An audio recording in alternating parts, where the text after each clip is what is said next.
The sound of the sirens was deafening, but nobody turned to look. On the crowded streets of Manhattan, chaos had become routine. Yet, Eva's heart pounded for an entirely different reason. She wasn't running from the police or rushing to escape the city's nightly horrors. She was following the man in the red cloak. It started a week ago when an envelope, slick with an unidentifiable oily substance, appeared in her mailbox. Inside was a photo of her late father, standing in a dimly lit room surrounded by hooded figures. Beneath the image, a message was scrawled in uneven, crimson ink: "The answers you seek lie behind the red veil. Midnight.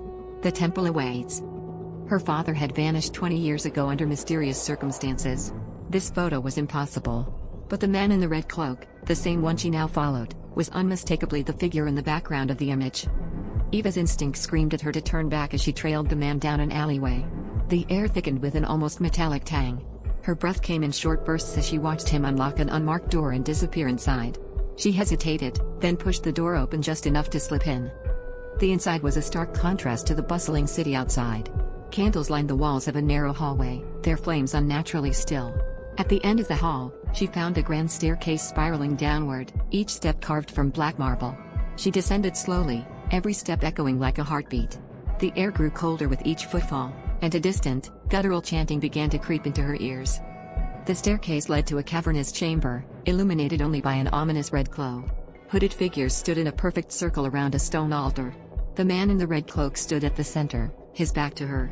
He raised his arms, and the chanting stopped. "We are gathered tonight," he began, his voice echoing unnaturally, "to unveil the truth. To awaken what slumbers."